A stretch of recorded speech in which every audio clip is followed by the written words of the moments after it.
ഉത്തമ രാമഭക്തന്റെ സമ്പൂർണ്ണ ചരിതം. വീരഹനുമാൻ ഇന്നു മുതൽ വൈകുന്നേരം 6 മണിക്ക്.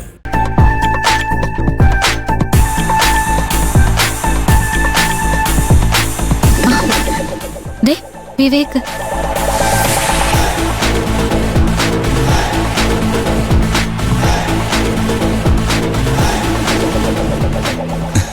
ഞെട്ടിയില്ലേ? എനിക്കറിയാം, രണ്ടുപേർക്ക് ഇതൊരു സർപ്രൈസ് ആയിരിക്കുന്നു. എന്നാലേ വേറൊരു സർപ്രൈസ് കൂടിയുണ്ട്. സൂര്യ,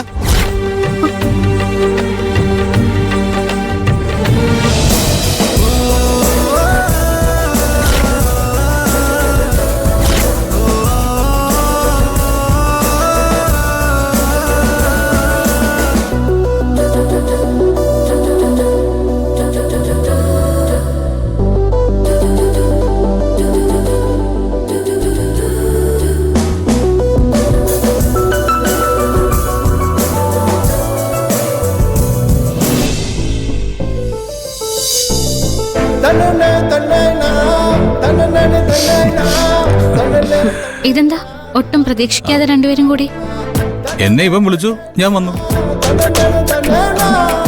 ആ നന്ദിനി, ആദ്യം എനിക്കും ആദ്യം ഒരു ബെസ്റ്റ് വിഷസ് പറ. ബെസ്റ്റ് വിഷസ് എന്തിനാ? ഞങ്ങളുടെ വിവാഹ വാർഷികം.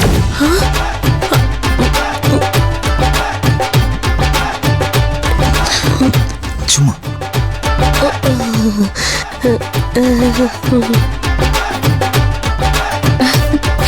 വിവാഹ വാർഷികോ? എന്നിട്ട് ആരതി എന്റെ കൂടെ നടന്നിട്ട് ഒരു വാക്ക് പറഞ്ഞില്ലല്ലോ. അതിവിടെ വന്നിട്ട് നടയിൽ നിന്ന് സർപ്രൈസ് പൊട്ടിക്കാന്ന് വിചാരിച്ചിട്ടുണ്ടാവും അല്ലേ ആരതി? അതെ അതെ. എന്നാലും ഇത് കുറച്ച് കഷ്ടാട്ടോ. വാർഷികത്തിന് അമ്പലത്തിൽ പോകുന്നെന്ന് എന്നോട് പറയാത്തെന്താ? പറഞ്ഞ പ്രത്യേകിച്ച് എന്തെങ്കിലും വിശേഷം ഉണ്ടാവുമായിരുന്നോ? ഒന്നുമില്ല, എന്നാലും കുറച്ചുകൂടി സന്തോഷത്തിൽ വരായിരുന്നല്ലോ. നല്ല ആളാ. വഴി കണ്ട പുല്ലിനോടും പൂവിനോടും ഒക്കെ സംസാരിച്ചാ വരുന്നത്. എന്നിട്ടാ ഇനി സന്തോഷം വേറെ വേണോന്ന്. Anyway, happy anniversary Arathi and Vivek. Thank U.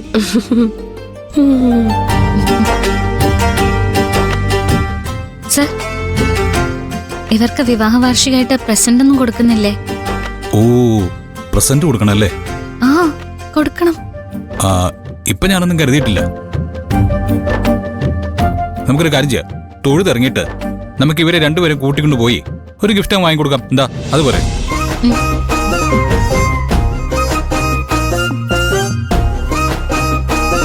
എന്നാലും എന്റെ വിവേകെ, നിന്റെ കണക്കുകൂട്ടൽ ഞാൻ സമ്മതിച്ചു. എന്ത് കണക്കുകൂട്ടൽ? അല്ല, ഞങ്ങൾ രണ്ടും സംസാരിച്ചു വന്നപ്പോ ഇവ പെട്ടെന്ന് പറഞ്ഞു നമുക്കൊരു ക്ഷേത്രത്തിലേക്ക് പോവാം, അവിടെ ആരതി കൃത്യമായിട്ട് എത്തുമെന്ന്. കണ്ടപ്പോ ഞാൻ ഞെട്ടിപ്പോയി. അത് മാത്രമല്ല, തികച്ചും അപ്രതീക്ഷിതമായി നന്ദിനി കൂടെ.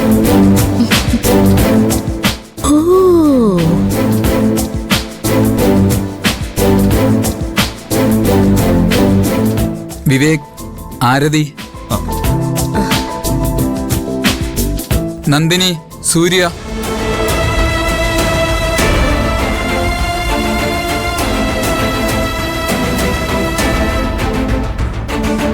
മാല പൂജിക്കാൻ കൊടുത്തപ്പോ ഞാൻ നിങ്ങളുടെ പേര് കൂടെ പറഞ്ഞു. തൊട്ടടുത്തല്ലേ നിങ്ങളുടെ വിവാഹം കഴിഞ്ഞത്.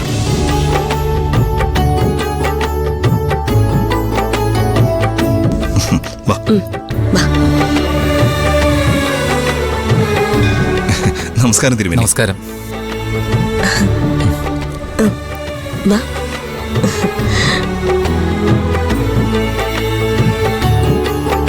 ഇനി പരസ്പരം മാല ചാർത്തിക്കോളൂ.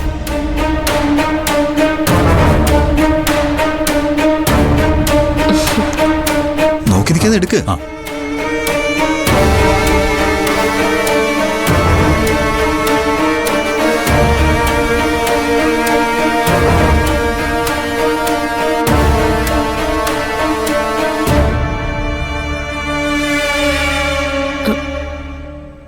മംഗല്യപൂജയ്ക്ക് കൊടുത്തതാണ്.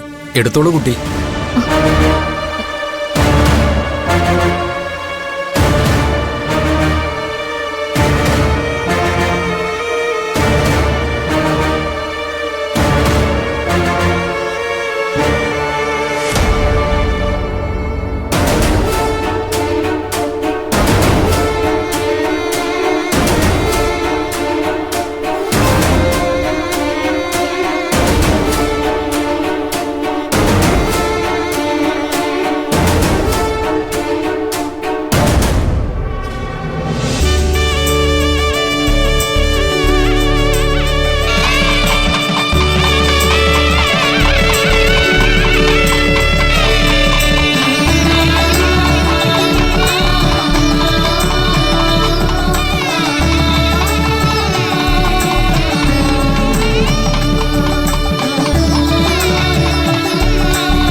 തിരുമേനി കാത്തിക്കുന്നുണ്ടല്ലേ? മാലയുടെ അങ്ങോട്ട്